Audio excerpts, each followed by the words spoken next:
con Dios. Y la escritura comienza diciendo: desde Sitín, Josué, hijo de Nun, envió en secreto a 2 espías y les dijo: vayan y hagan un reconocimiento de esas tierras de la ciudad de Jericó.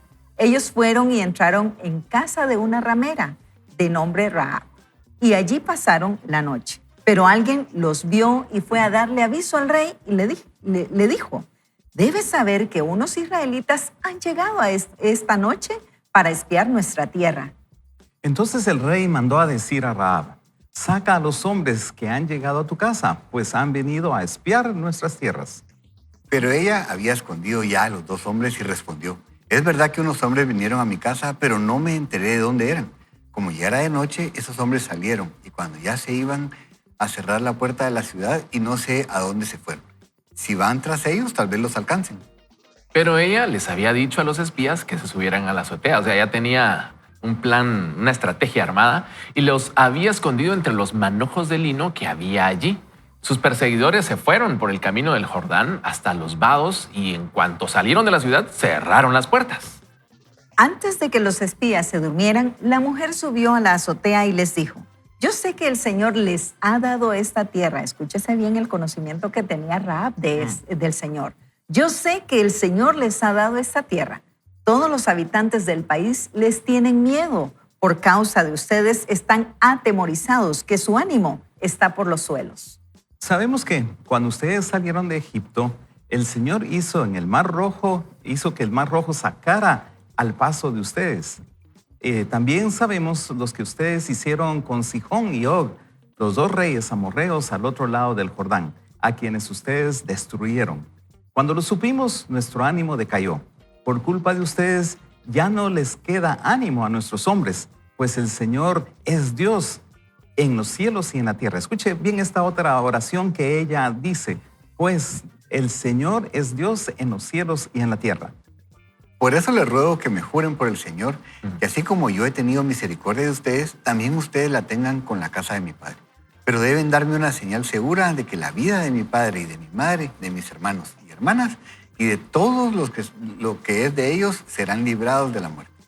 Ellos les respondieron: con nuestra vida respondemos por la vida de ustedes. Si ustedes no nos denuncian, pueden estar seguros de que cuando el Señor nos haya dado la tierra, tendremos misericordia de ti.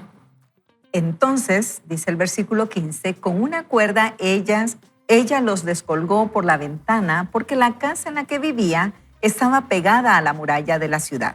Luego les dijo: váyanse al monte para que sus perseguidores no los encuentren. Escóndanse allí unos 3 días hasta que ellos regresen. Después podrán irse por donde vinieron.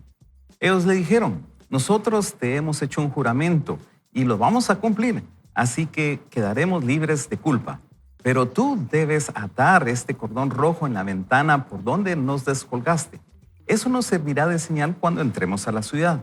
Reúne en tu casa a toda tu familia, es decir, a tu padre, a tu madre y a todos tus hermanos y parientes. Todos los que estén contigo dentro de esta casa estarán a salvo. Si algo les pasa, nosotros cargaremos con la culpa de su muerte. Pero todo el que salga de las puertas de tu casa será culpable de su propia muerte, y nosotros no cargaremos con la culpa. Si tú nos denuncias, quedaremos libres del juramento que nos has obligado a hacer. Verso 21. Y ella respondió: hágase todo tal y como lo han dicho. Luego los despidió, y en cuanto se fueron, ella ató el cordón rojo a la ventana. Ahora vamos a ir a Mateo capítulo 1, verso 5. Veamos esto. Salmón engendró con Rahab a Booz. Booz engendró con Ruth a Obed, y Obed a Yesé. Yesé engendró al rey David, y con la que fue mujer de Urías, el rey David engendró a Salomón. Estamos hablando de genealogía de Jesús. Y viene Rahab allí y hace una aparición. Pero antes de ir a que conversemos acerca de Rahab, hay un detalle que a mí me da mucho la atención. Recuerden ustedes que en Números 13 Moisés manda espías a la tierra. Y hablando del pasado, siempre, ¿verdad? Porque, digamos, Josué pudo haber dicho acá: la experiencia me dice que no debemos enviar espías porque las cosas no salen bien. Sin embargo, él tiene una estrategia diferente y manda espías a Jericó, pero los manda en secreto. Usa una estrategia diferente. Y lo menciono porque, digamos, creo que él también tenía un pretexto para que su futuro fuera marcado de una manera diferente. En el caso de Jericó, sin embargo, él actúa con astucia y veía algo que dice, actúa con prudencia, con planificación, pero con fe, ¿verdad? Y entonces él actúa y no se deja marcar por el pasado, sino que permite que en fe el futuro que el Señor tiene preparado para ellos cobre vigencia. Así es, y es que recordemos que Josué recibió una promesa de parte del Señor. Mira que te mando que te esfuerces y seas valiente. No temas, no desmayes, porque yo estaré contigo. Así como estuve con Moisés, estaré contigo, es lo que le dice el Señor a Josué en el capítulo 1 de Josué. Sin embargo, aquí lo vemos tomando decisiones, porque obviamente él vio cuántos de su generación que habían salido de Egipto habían fallecido, estaban quedando en el desierto y sin embargo él toma la decisión de avanzar. Pero lo que me gustaría destacar acá es cómo es que Dios elige a una ramera. Hay una frase que se le atribuye a Teresa de Jesús o Teresa de Ávila, Dios escribe derecho con renglones torcidos. ¿Qué quiero decir con eso o cómo interpreto yo esta frase? Particularmente, la sociedad nos marca, nos condiciona y dice, no, de esta familia, de este árbol, de esta persona, no podemos esperar cosas buenas, sino cosas malas. Y eso tiene que ver un poco con nuestro pasado. A veces de dónde venimos, de la familia que nacemos e incluso del país de donde venimos, podría ser condicionado. Sin embargo, aquí vemos cómo Dios está eligiendo en Jericó a una mujer no de dudosa reputación, sino que está claramente identificada cuál es la acción y el estilo de vida que ella tiene. Sin embargo, esta mujer se ha enterado de lo que Dios ha hecho por su pueblo y ahora ella procura el bienestar de su familia, pero también en consecuencia de que ella sabe que Dios está actuando en favor del pueblo de Israel y busca cómo hacer ese trato. Y Dios le recibe ese trato y la recibe a ella al punto que, como ya vimos, en Mateo es parte de la genealogía de Jesús. Y yo quisiera agregar de que en la vida de Rahab vemos un aspecto interesante y ustedes ya lo han dicho, el tema de la fe. Es que ella realmente hace una confesión a estos dos espías acerca de quién es Dios. Es decir, ya la fama de Dios por los milagros que había hecho, abrir el Mar Rojo, haber sacado al pueblo de una manera sobrenatural, al pueblo de Israel, entonces ella conoce. Y seguramente toda la población de Jericó lo conocían, pero habían unos que no lo aceptaban, o la mayoría no lo aceptaban, es decir, todos no lo aceptaban, pero ella sí reconocía el poder del Señor y por eso ella es la que dice, el Señor, tú Señor, es todopoderoso. Y entonces yo confío en eso. Y yo creo que ese es el elemento importante que debemos de tener. Independientemente de qué pasado hayamos tenido, es llenarnos de fe, es volver a creer en el Señor como el Dios Todopoderoso y Él puede cambiar la trayectoria de nuestra vida. Y muy en línea de lo que dijiste, Ricky, cuando compartiste ese versículo, ¿verdad? Que también es uno de mis versículos favoritos, ¿verdad? Somos una nueva creación en Cristo Jesús. Y interesante que en el original esa palabra de somos nuevas criaturas significa somos nueva creación. Y es la misma palabra que se utiliza en Génesis cuando Dios está haciendo la creación. Es decir, en Cristo Jesús podemos ser transformados de una manera sobrenatural para ser esas nuevas criaturas. Y es justamente lo que Rahab estaba haciendo, ¿verdad? Depositando su fe en ese Dios todopoderoso. Y es bien interesante porque la verdad es que es una escritura que tal vez si la leemos así y no la ponemos en contexto con toda la Biblia, parecería algo como ajeno, pero cómo nos está hablando acerca del mensaje de salvación, ¿verdad? Y tiene tantos elementos que impresionan, porque después nosotros ya lo vemos en el Nuevo Testamento y podemos entender muchas cosas, pero algo que llama la atención es eso, o sea, lo que estabas diciendo ahorita, ¿verdad, Frank? Es poder reconocer esa necesidad que nosotros tenemos, el poder reconocer a Dios, y en este caso, ya después que Jesús vino a la tierra, reconocer a Jesús como nuestro Señor y Salvador, porque una cosa es saber que Jesús existió y otra cosa es poder aceptar el sacrificio que Él hizo por nosotros. Y ella, cuando aquí uno lee en estas líneas, es bien interesante porque no dice así como es que parecería ser o como podría ser, sino que ella cuando habla, o sea, creyendo que verdaderamente Dios es Dios y que todo lo que se contó acerca de Dios y lo que el pueblo había vivido era verdad. Porque, miren, si ella lo contó, significa que todo el pueblo había escuchado las mismas historias, pero no lo habían creído, no lo habían tomado en cuenta. Ella sí. Entonces es eso, ¿verdad? El evangelio es para aquellas personas que hemos reconocido que somos pecadores. El evangelio es para aquellas personas que hemos reconocido que tenemos necesidad de un Salvador. Yo puedo saber que estoy mal, pero no necesariamente reconocer que tengo una necesidad de Jesús. Entonces, es lindo porque como estamos hablando de lo que sucedió en el pasado y el presente, es eso, los espías, ya lo habíamos leído antes, pero también cuando ellos le dicen a Rahab, ok, ¿cómo vamos a definir cuál es tu casa y quién es, o sea, y cómo la vamos a salvar? Vas a tener que colgar un listón rojo, ¿verdad? En la ventana de tu casa. Y cuando lo leemos es como regresar un poquito antes y decir, ¿no suena también algo parecido como cuando se dio la orden al pueblo de Israel en Egipto que pintara, ¿verdad? Los dinteles y La sangre del cordero. con la sangre del cordero. Y después lo venimos a ver aquí, a ella, y con esa misma figura, ese listón rojo, ¿verdad? Que nos recuerda acerca de esa redención a través de la sangre de Jesús. Llama la atención. A mí, por lo menos, o sea, cuando uno lee, dice uno, qué cosa más linda, porque estaba apuntando al sacrificio de Cristo desde hace tantos años. Entonces, es una historia linda, y yo solo quisiera hacer una aclaración aquí, porque muchas personas se acercan y es así como, pero miren, ella o sea, mintió, ¿verdad? Para entonces está como, ¿es permitida la mentira o cómo funciona eso? Yo solo quisiera recordarle que la Biblia nos da, a mí me gusta tanto porque Dios está tan seguro de sí mismo y de su palabra que no trata de obviar las cosas que no estuvieron bien, sino que nos relata la historia de cómo sucedió. Rahab mintió, y no significa entonces que eso haya estado bien o que sea recomendable. Sencillamente sucedió. Estamos seguros que ella después en su caminata tuvo que haber aprendido ciertas cosas, pero no para que entonces nosotros digamos, entonces está bueno. Se van en las mentirías blancas. Ajá, exactamente, ¿verdad? Leía un comentarista que decía, miren, lo voy a definir así, decía, mintió y eso estuvo mal. Lo único que podemos rescatar de eso es qué valiente fue, porque estuvo dispuesta a poner su vida literalmente en peligro para salvar la vida de otros dos, pero eso no significa que la mentira sea algo. Así es. Y es que en el contexto en donde nos encontramos, Dios nos llama desde donde estamos. O sea, ella tenía un proceder, era una prostituta, obviamente. ¿Y qué se espera entonces de una persona así? Podríamos nosotros decir, ¿qué cosa buena podemos esperar? Sin embargo, en medio de toda esa condición de vida, Dios la llama. ¿Qué quiero decir con Dios la llama?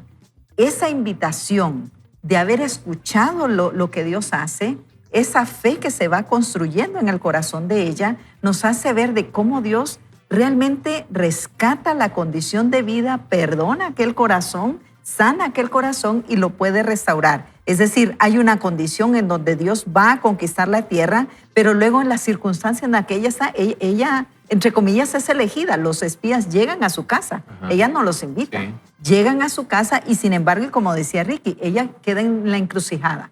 O me mata el rey o me matan cuando conquisten la tierra. ¿Qué hago? No, pues aquí le creo a Dios y creo que Él sí me puede salvar. Y entonces mejor miento, pero me pongo del lado de Dios. Ahora fíjense que hay algo que me llama la atención en que cuando vamos al Nuevo Testamento y Santiago y Hebreos la mencionan como Rahab la ramera. Pero, o sea, digamos que el mote, la fama, seguía siendo... Tu etiqueta del pasado. La etiqueta del pasado. Sin embargo, lo que resaltan estos escritores es la fe de esta mujer. Y yo creo que es importante mencionarlo porque puede que nosotros hoy nos sintamos etiquetados por nuestro pasado, pero esa etiqueta o lo que otros digan acerca de nosotros no debe ser nuestra expectativa, sino que en este caso la expectativa de lo que Dios piensa de nosotros, que estamos hablando de la fe, ¿verdad? Eso debería ser nuestro motor. Correcto. Y también otro elemento que yo quiero resaltar en esta lectura es el tema de la misericordia de Dios. Porque vemos nosotros, bueno, lo voy a decir de esta manera, hay muchas personas que a veces dicen, este Dios es tan malvado porque va a permitir que haya una masacre y va a venir una guerra contra Jericó y otras naciones, otros pueblos que van a estar ahí alrededor. Pero realmente si nosotros vemos, ya habían pasado 40 años en que Dios había liberado al pueblo de Israel y estas poblaciones ya conocían del poder de Dios. Es decir, tuvieron 42 años para poderse convertir. Y vemos nosotros que Rahab sí efectivamente entiende el mensaje y comienza ese proceso de fe, de creer en ese Dios todo creador, todo sustentador. Y entonces lo que quiero decir es que realmente hay una misericordia que Dios nos presenta. Y yo no sé cuál es tu condición, pero a lo mejor has oído de las hazañas de lo que Dios está haciendo a tu alrededor y a lo mejor estás como el resto del pueblo, que realmente todavía se resisten. Y aquí tal vez el llamado es que seamos como Rahab, que podamos confiar en ese Dios independientemente de nuestro pasado, porque Él lo va a transformar cuando nosotros depositamos nuestra fe en Él. Eso es tal vez el mensaje que a mí me llena en esta mañana. Y yo quisiera recordar esta frase de que tu futuro no se determina por tu pasado. No es una frase motivacional que queremos dejarte hoy para que sea la frase del día y la postees solamente en redes sociales como algo motivacional o inspiracional, sino que es el recordatorio, y a través de esta historia de Rahab es el recordatorio de cómo Dios cambia los destinos a través de la fe. Cuando nosotros disponemos nuestro corazón, Él tiene la capacidad de transformar y hacer nuevas todas las cosas, como lo hemos conversado. Así que si tú hoy estás yendo hacia una dirección y lo que estamos hablando hoy te recuerda que Dios tiene un propósito para ti, tiene un destino diferente para ti, para tus generaciones, quizás hoy es un buen día para acercarte a Él y en oración ofrecerle tu vida y ofrecerle tu destino y tu futuro, todo lo que Él tiene para ti. Así que yo quiero invitarte para que oremos y quiero pedirte, Frank, que nos dirijas en oración. Sí, con mucho gusto, oremos. Padre bendito, muchísimas gracias por tu misericordia. Gracias porque tú eres ese Dios que realmente nos da tiempo para entenderte, para conocerte. Pero queremos en esta mañana venir ante ti y decirte: quiero llenarme de fe, quiero creer, pero no solo creer, quiero depositar mi confianza totalmente en ti, porque tú eres ese Dios verdadero, tú eres ese Dios todopoderoso, tú eres ese Dios que puede transformar mi pasado, independientemente del contexto en que venga, independientemente de las situaciones que haya pasado, tú las puedes cambiar totalmente. Así que en esta mañana queremos depositar nuestra fe, sabiendo que tú eres ese Dios transformador, sabiendo que tenemos al Espíritu Santo que puede cambiar cualquier dirección que a lo mejor por una decisión vamos por el camino equivocado. Así que el día de hoy queremos confiar en ti. Venimos y disponemos nuestro corazón, nuestra mente y nuestro ser para que tú lo transformes. Y todo esto lo pedimos en el nombre poderoso de nuestro Señor Jesucristo. Amén. ¿Qué le parece si comparte esa transmisión para que otras personas también puedan conocer más acerca de este mensaje que hoy compartimos? Y mientras usted lo hace, vamos a una breve pausa y regresamos con más de su programa Vaya con Dios. Guiado por Dios, ganarás la batalla en tu mente. Es el momento de tomar mejores decisiones para impactar y trascender. Transforma tu mente. Tu futuro no está determinado por tu pasado. La gente de la nación de Israel, nos cuenta la autora, vagó por el desierto 40 años para hacer un recorrido que en realidad demora 11 días. ¿Por qué? ¿Fueron sus enemigos, su situación, las pruebas a lo largo del camino o algo enteramente diferente lo que les impidió llegar a su destino? Mientras yo estaba ponderando la situación, dice la autora, Dios me dio una revelación poderosa que me ha ayudado personalmente, así como a miles de otras personas. El Señor me dijo: los hijos de Israel gastaron 40 años en el desierto haciendo un viaje de 11 días porque tenían, escucha bien, una mentalidad desértica.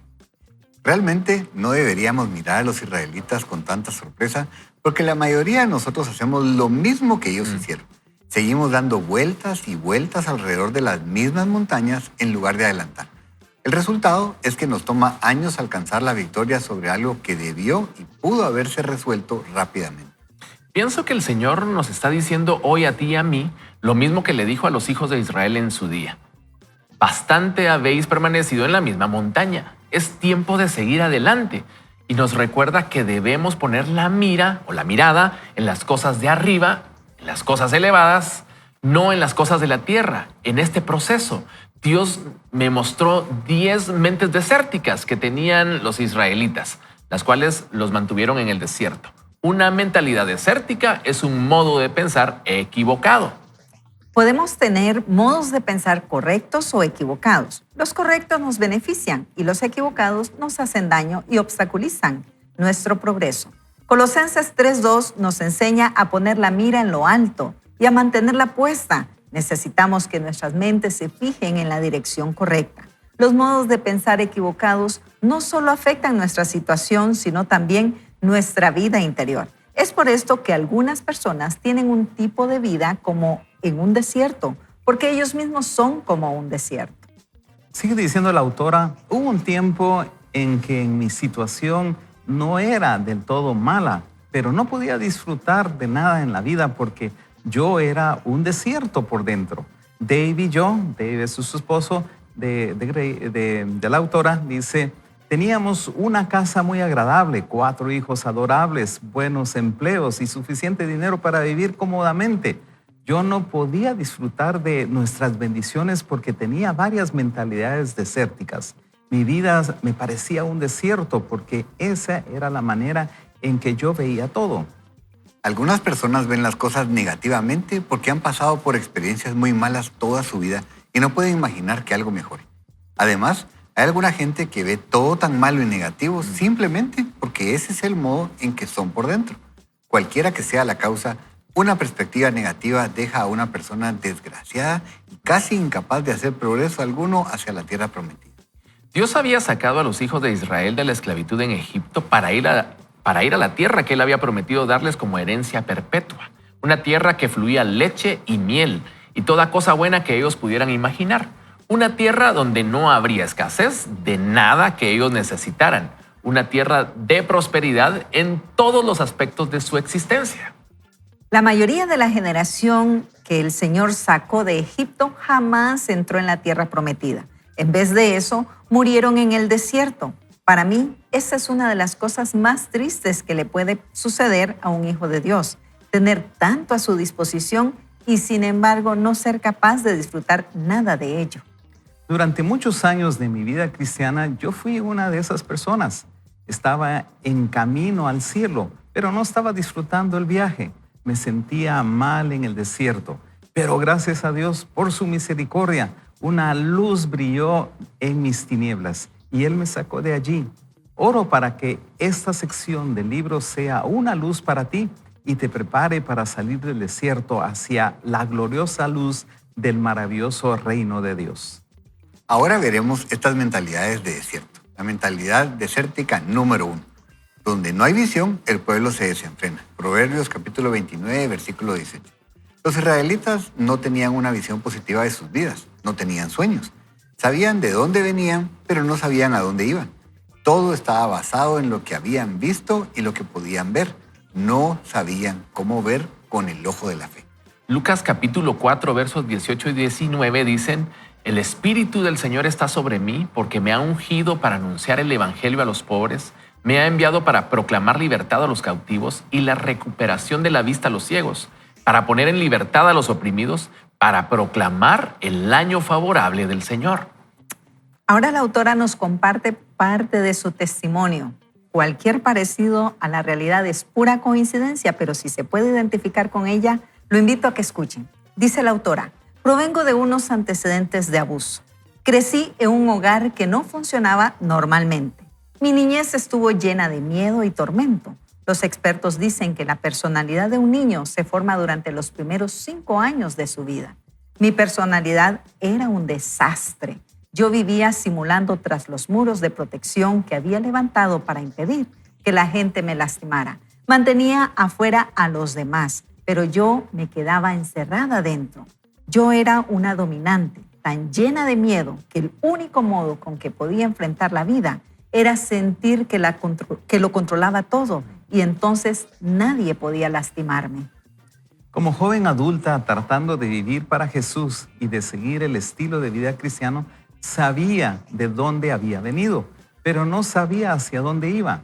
Sentía que mi futuro siempre estaría estropeado por mi pasado. Pensaba, ¿cómo puede alguien que ha tenido la clase de pasado que yo tengo estar bien alguna vez? Es imposible. Sin embargo, Jesús dijo que Él vino a sanar a los enfermos, a los acongojados, a los heridos y lastimados, a aquellos quebrantados por la calamidad. Jesús vino a abrir las puertas de las prisiones y liberar a los cautivos. Yo no mejoré en absoluto hasta que empecé a creer que podía ser liberada. Tuve que tener una visión positiva de mi vida. Tuve que creer que mi futuro no estaba determinado por mi pasado ni aún por mi presente. ¿Puedes haber tenido un pasado infeliz? Puedes incluso estar en una situación actual que sea muy negativa y deprimente. Puedes estar enfrentando situaciones tan malas que no tengas una verdadera razón para la esperanza, pero te digo atrevidamente, tu futuro no está determinado por tu pasado. Por lo tanto, adquiere un nuevo modo de pensar.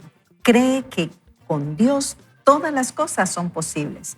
Con el hombre algunas cosas pueden ser imposibles, pero servimos a un Dios que creó de la nada todas las cosas que vemos.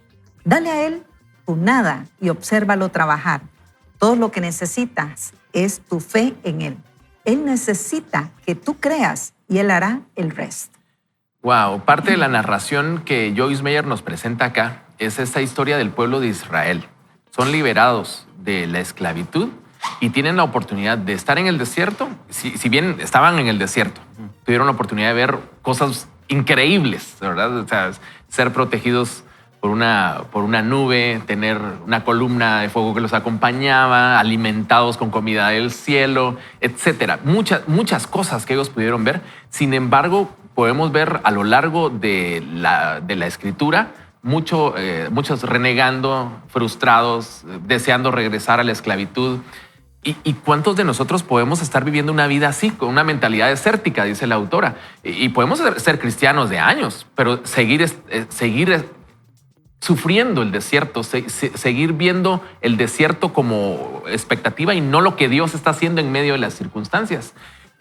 Y quizás necesitamos ser liberados de esa mentalidad. Así es, 400 años de esclavitud yo creo que puede condicionar la mente y el corazón de muchos.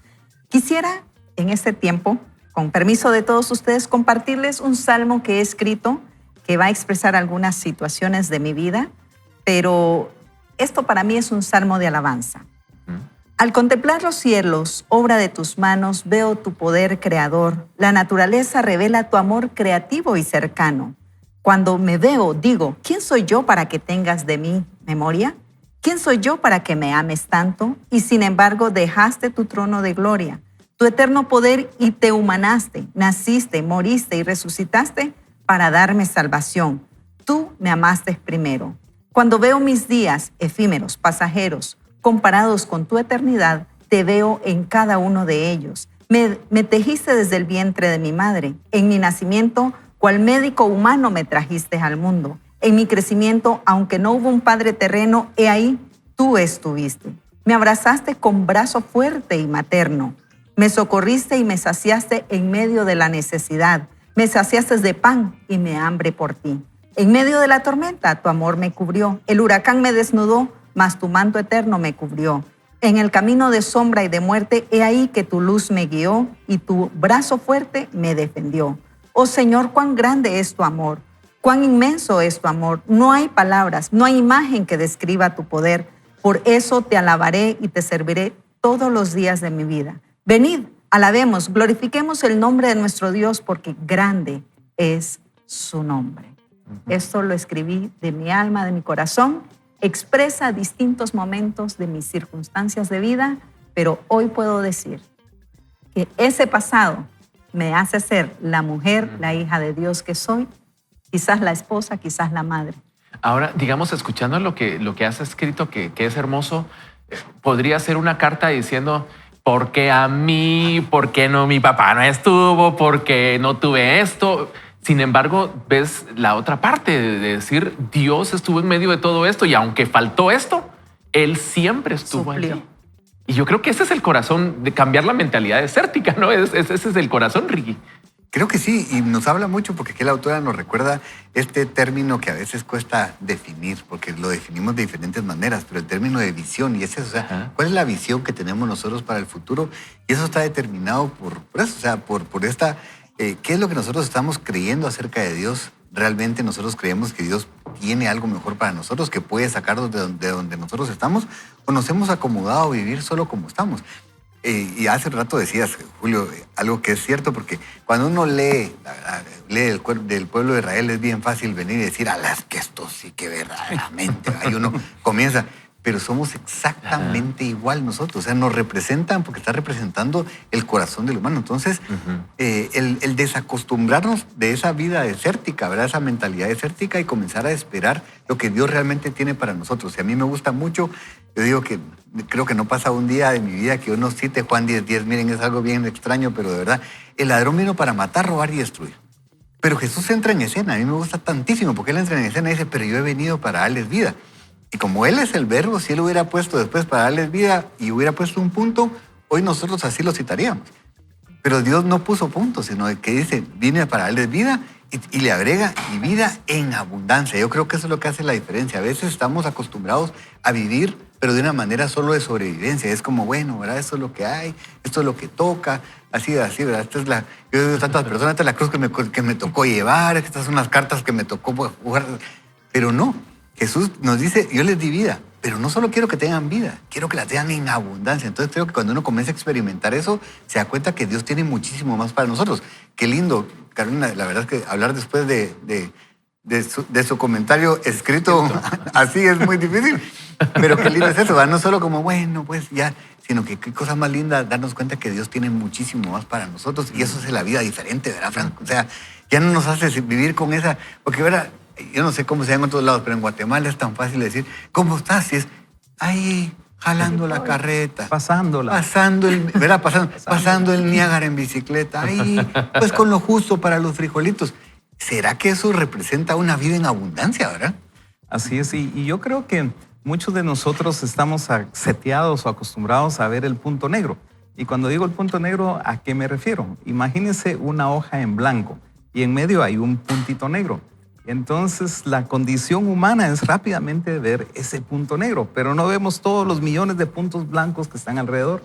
Y el punto negro muchas veces significa una situación, un contexto o alguna eventualidad negativa, pero no vemos todo el otro contexto de las bendiciones que Dios nos da día a día. Y es justamente lo que hacía el pueblo de Israel y como dijiste, Ricky, muchas veces lo hacemos nosotros, ¿verdad? Nos estamos lamentando, vemos el aspecto negativo. A mí me llama mucha la atención cuando el pueblo de Israel, cuando entraba en murmuración y murmuraba porque decía, ¿cómo es que aquí solo estamos comiendo el maná y allá teníamos pescado y teníamos esas viandas? Pero no entendían que estaban esclavos y ahora estaban en una condición de libertad. Y muchas veces nosotros, por ese punto negro, estamos entonces queriendo y añorando estar en esclavitud.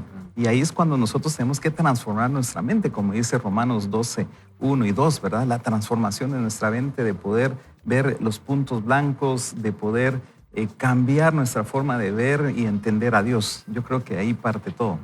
Y esto es bien interesante porque Carolina mencionaba los 400 años de esclavitud y con lo que mencionas, ¿verdad? Quizás cuando el pueblo, José los recibe y están ahí en Egipto y empiezan a tener una vida cómoda, todo estaba lindo, pero luego cuando la cosa empieza a cambiar y les toca, empiezan a hacer trabajos que no les estaban acostumbrados para el reino, ¿verdad?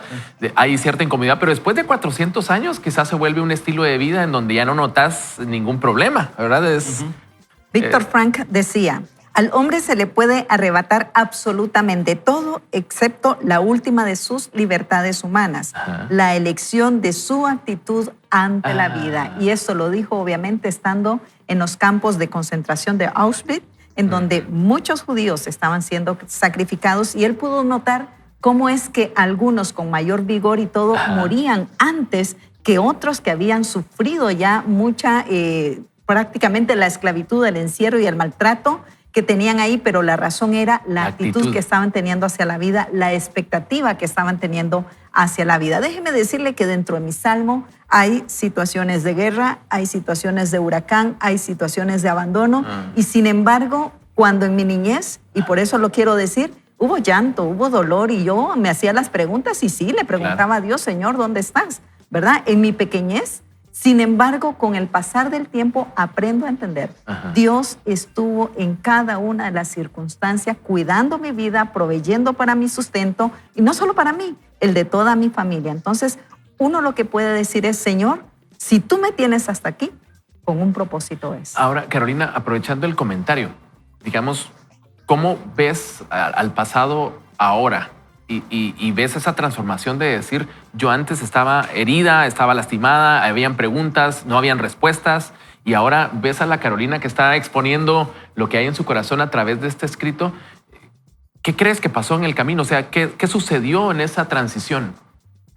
que en cada oración de mi infancia, en mi poco conocimiento del Señor, porque fui la primera cristiana en mi familia, yo le oraba al Señor por los alimentos y los daba a través de mi mamá. Ajá. Mi mamá, por eso yo digo, Dios me abraza con brazo fuerte y materno, Ajá. porque esta fue una mujer que luchó por todos sus hijos. Así es que ella llevaba el pan de cada día. Veía literalmente cómo vecinos llevaban bananos, verduras, literalmente pan a nuestra mesa, ropa que nos regalaban y todo eso. Entonces, yo solo recuerdo eso, que sí, es cierto. El huracán cuando nos devastó, nos quitó el techo de encima, y por eso digo, el huracán me desnuda, pero Dios con su manto me cobija, es porque el techo de nuestra casa no estaba.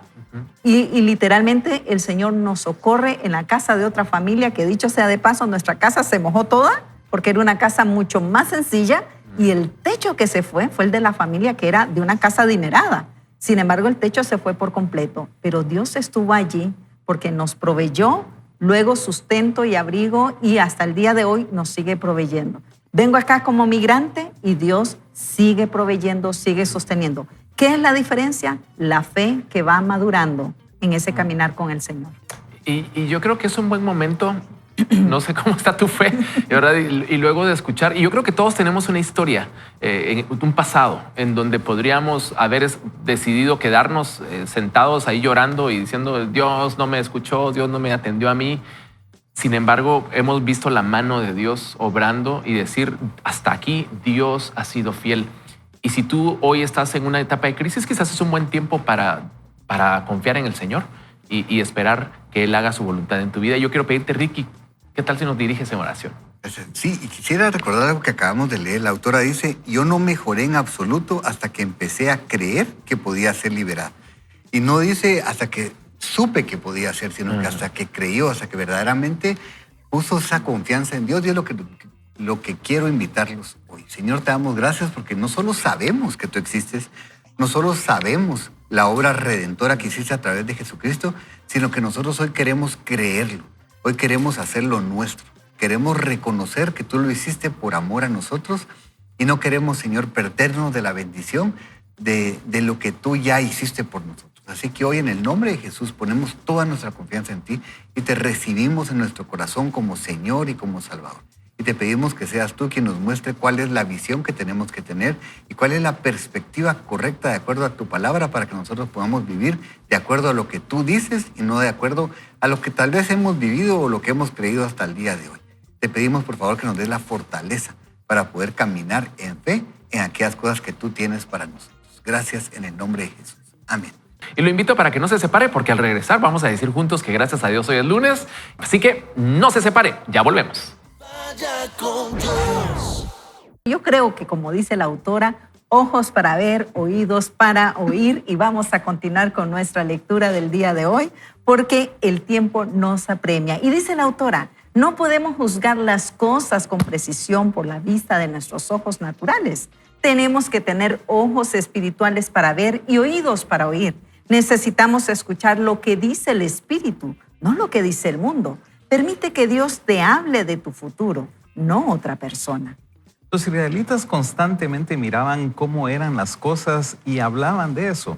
Dios los trajo de Egipto por la mano de Moisés, hablándoles a través de él acerca de la tierra prometida. Él deseaba que ellos mantuvieran los ojos en el lugar hacia donde iban y fuera de donde habían venido.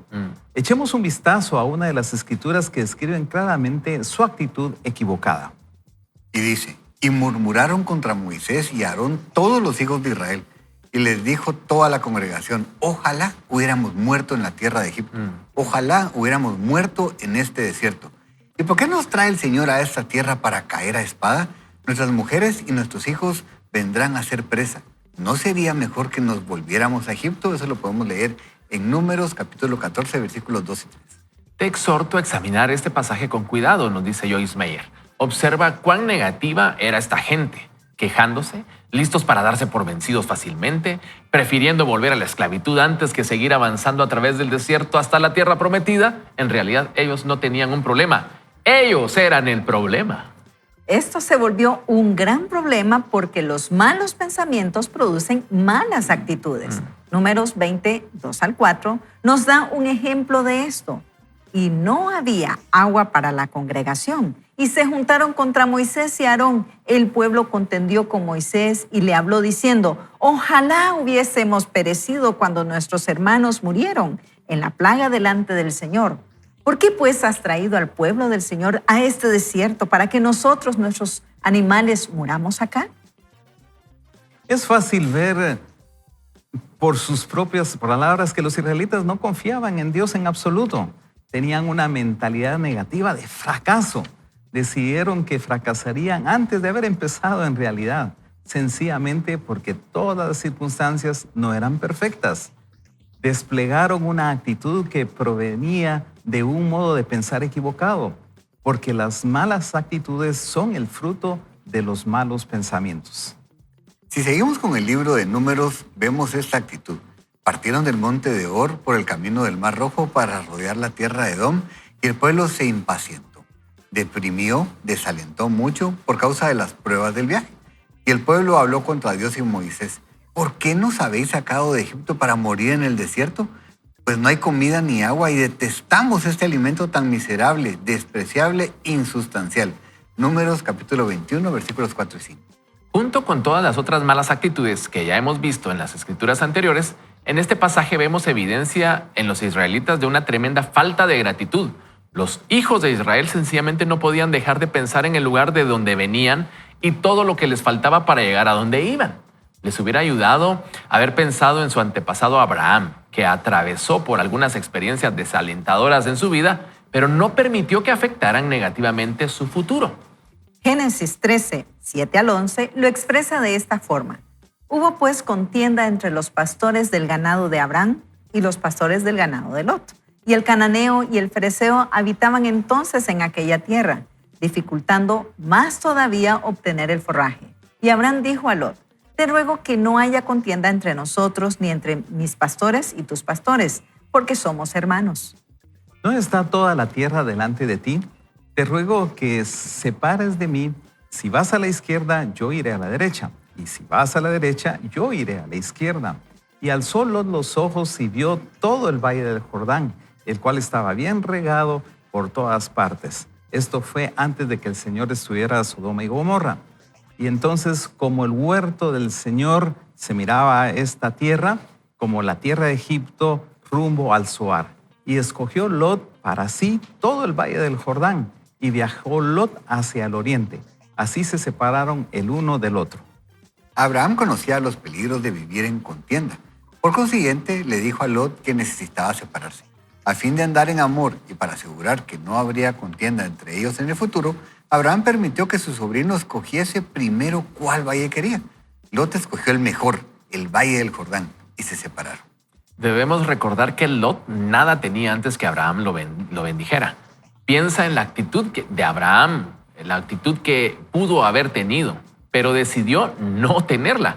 Él sabía que si actuaba como era debido, Dios iba a cuidar de él. Y el Señor dijo a Abraham después que Lot se había separado de él: alza ahora los ojos y mira desde el lugar en donde estás hacia el norte, el sur, el oriente y el occidente, pues toda la tierra que ves te la daré a ti y a tu descendencia para siempre. Génesis 13, 14 al 15. Este pasaje revela claramente que aunque Abraham se encontraba en una situación menos deseable después de la separación de su sobrino, Dios deseaba que él alzara sus ojos del lugar donde estaba al lugar donde él, es decir, Dios, deseaba llevarlo. Abraham tuvo una buena actitud con respecto a su situación y como resultado el diablo no pudo impedir que las bendiciones de Dios cayeran sobre él. Dios le dio todavía más posesiones de las que disfrutaba antes de la separación y lo bendijo poderosamente en todas las cosas. Te exhorto a dar una mirada positiva a las posibilidades del futuro y a empezar a llamar las cosas que no son como si fueran. Romanos 4:17. Piensa y habla de tu futuro de un modo positivo, de acuerdo con lo que Dios ha puesto en tu corazón y no de acuerdo con lo que has visto en el pasado o estés viendo inclusive ahora. Y hay una palabra que ha resonado mucho en esta lectura: actitud. Y nos pone el ejemplo de Abraham y nos pone el ejemplo del pueblo de Israel. Y aquí vale la pena mencionar nosotros el tema de la actitud, porque dice la autora, ellos no tenían un problema, ellos eran el problema, su actitud era el problema.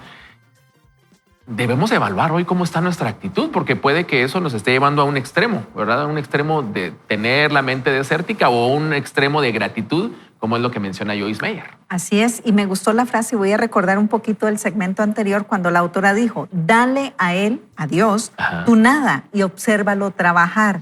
Todo lo que necesitas es tu fe en él, necesitas que tú creas y él hará el resto. Es decir, si se nos quitan la vida, los recursos y todo, hay algo, como dijo Víctor Frank, la actitud de cómo enfrentar la vida, de cómo vivir la vida es lo que va a determinar la diferencia. Y en este caso, más allá de la vida per se, es mi actitud y mi relación con Dios. Y decía hace un momento que cultivar la gratitud hacia el Señor por cosas pequeñas, cosas grandes que sucedan en nuestra vida, a veces hasta por el dolor mismo, porque el dolor nos va a ayudar a recordar que hay un Dios que consuela. La enfermedad va a ayudar a recordar que hay un Dios que nos sana. La pobreza va a ayudar a recordarnos que hay un Dios rico que todo lo provee cuando Él quiere y, por supuesto, de acuerdo a la fe de cada uno de nosotros. Porque muchas veces nuestra pobreza es más espiritual que financiera, es más espiritual que social. Por lo tanto, nuestra relación con Dios hará la diferencia.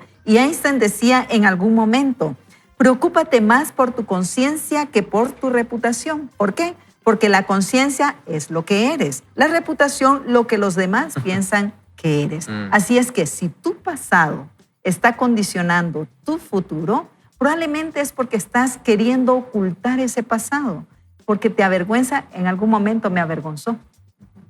Pero al entender que aquel pasado había forjado mi fe, mi carácter, pero también mi dependencia del Señor, ahora puedo decir, Señor, gracias, porque allá aprendí que eres proveedor, eres protector, eres ayudador, socorres al necesitado. Y hoy entonces, con esa certeza de la vida, yo le puedo decir a aquel que necesita, confía en el Señor, cree. Los problemas no se van a ir, el dolor no va a desaparecer, las circunstancias pueden mejorar en el Señor, pero lo más importante es que uno esté tomado de su mano. Amén.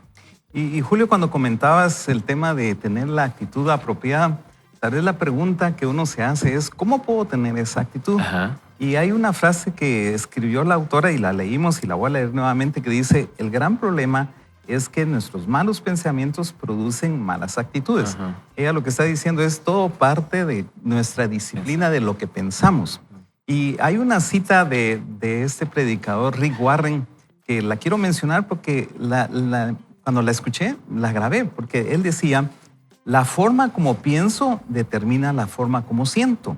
Y la forma como siento determina la manera como yo voy a actuar.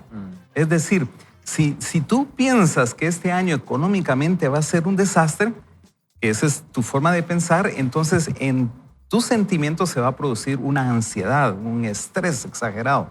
Y entonces tu comportamiento va a ser que a lo mejor vas a vivir aislado, te vas a paralizar, no vas a hacer nada. Otro ejemplo, por ejemplo, si tú piensas que tu cónyuge no te ama, es un pensamiento que a lo mejor el enemigo metió en tu mente, entonces vas a comenzar a sentir celos, ¿sí? Tus pensamientos dirigen tus sentimientos y entonces comienzas a tener celos infundados y entonces te vuelves una persona a lo mejor súper controladora. Es decir, tus hábitos comienzan a cambiar en función de tus sentimientos y tus sentimientos cambian en función de tus pensamientos. Entonces, a mí me gusta mucho lo que ella dijo, ¿verdad? El problema comienza con la forma en que pensamos. Y entonces, para mí, hay una disciplina de enfocar nuestros pensamientos de la forma como Dios quiere o basado en la forma de lo que dice la palabra de Dios. Creo que ahí parte todo. Y entonces ahí, si yo pienso positivamente, conozco la palabra de Dios, conozco al Señor, entonces mis pensamientos van a producir sentimientos y emociones que realmente Dios quiere y Dios espera de nosotros. Y entonces mis comportamientos van a ser de una mejor manera. Y ahí es donde entonces comienzo a darle un viraje a mi pasado, a circunstancias negativas de una manera ya más sustentadora. Cambiando mi forma de pensar, entonces tengo sentimientos sanos y de esa manera yo actúo de una manera totalmente diferente o 180 grados a un pasado negativo. Interesante. Es lindo porque lo que decía ahorita Frank, creo que es aquí el secreto, y es conocer al Señor.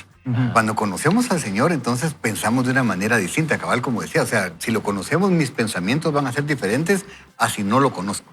Y entonces, fíjense que después de leer, porque la autora nos hace un recuento aquí de algunos de los pensamientos que tuvieron, no solo pensamientos, sino que lo que dijeron los del pueblo de Israel, que en realidad uno dice, pero qué malagradecidos y todo lo demás. Pero fíjense, sentía la necesidad de leerles Deuteronomio 8 porque creo que nos va a enseñar exactamente lo que acabamos de leer. Deuteronomio 8, que en el versículo 2 dice, desde el 2, dice, y te acordarás de todo el camino por donde te ha traído Jehová tu Dios estos 40 años en el desierto, para afligirte, para probarte, para saber lo que había en tu corazón, si habías de guardar o no sus mandamientos. Y te afligió y te hizo tener hambre y te sustentó con maná, comida que no conocías tú ni tus padres la habían conocido, para hacerte saber que no solo de pan vivirá el hombre, mas de todo lo que sale de la boca de Jehová vivirá el hombre. Y es bien interesante porque vimos aquí queja y todo, y como ya dijimos, eso es lo que sale de nuestro corazón muchas veces. Pero cuando entendemos que el Señor permite ciertas circunstancias en nuestra vida precisamente para que aflore lo que hay en nuestro corazón, entonces decimos, ala, Señor, gracias, porque qué feo, ¿verdad? O sea, todavía sale eso. No sé si a ustedes les pasa. Yo siempre digo aquí esto. Es que yo los volteo a ver y como ustedes tres no puedo creer que les pase lo mismo que a mí, porque tienen cara de santos. Pero bueno, yo a veces pasa algo y aflora algo en mi corazón, y entonces en lugar de o justificarlo o solo sentirme mal, cuando estoy, ¿verdad?, conectado con el Señor, le digo, Señor, gracias, porque si salió esto es porque todavía está ahí. O sea, tengo que permitirte que tú hagas algo en mi corazón. Cuando sale falta de gratitud, como leímos del pueblo de Israel, decir, Señor, perdóname, gracias. Y comenzamos a dar gracias. Entonces, es eso, no es solo porque Dios no permite las circunstancias negativas en nuestra vida porque es malo, sino que me gusta tanto porque tiene un propósito. Dice, para ver, ¿verdad? Para saber cómo estaba tu corazón. Para saber si ibas o no a guardar mis mandamientos. Y precisamente eso, para que entonces te des cuenta y exista la posibilidad de transformación. Si yo no lo reconozco, no puedo ser transformado.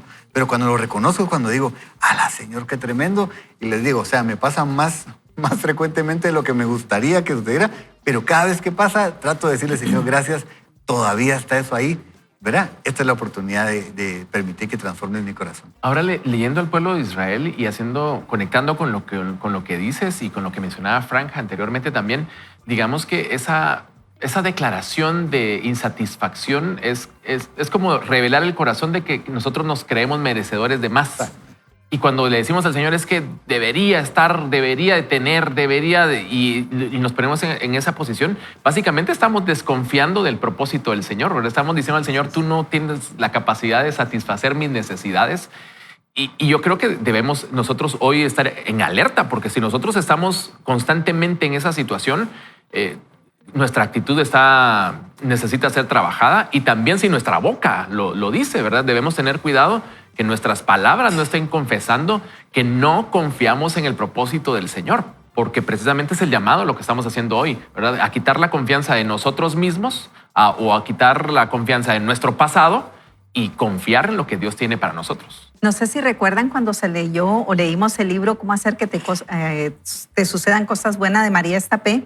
Ella hablaba del cortisol y ella decía que el cortisol genera en momentos de situaciones, ya sea de alegría o de estrés. Entonces, cuando vamos a esos momentos de alegría, volvemos a generar ese cortisol y nos va a provocar entonces alegría y una buena actitud y ese sentimiento de éxito. Pero cuando asociamos nuestro pensamiento o nuestro momento con experiencias negativas, eventualmente entonces vamos a recurrir a esa sensación, a esa emoción como si lo estuviésemos volviendo a vivir. Que por eso, no sé si le ha pasado, cuando ha tenido un accidente, cuando ha tenido una dificultad, hay una imagen, un lugar, un color, un olor incluso, que le va a recordar esas experiencias desagradables. Y es por eso que dice Marian Estapé, el cortisol es el que nos reconecta con ese pasado. Pero si también nos puede reconectar con ese pasado positivo y alegre, tenemos las dos funciones. Y ella decía, un exceso de cortisol entonces nos va a enfermar. Por ahí lo que le quiero decir es, hay situaciones químicas, hay situaciones reales de su pasado. No podemos negarlo, no podemos borrarlo, pero lo que sí podemos es tomar decisiones hoy. ¿Cómo vamos a vivir este presente a partir de ese pasado? Y cómo usted va a proyectar ese futuro tomado de la mano del Señor, como ya dijimos, con amor, con fe, con esperanza y un corazón agradecido con el Señor. Porque traer experiencias positivas del pasado resulta en un antídoto.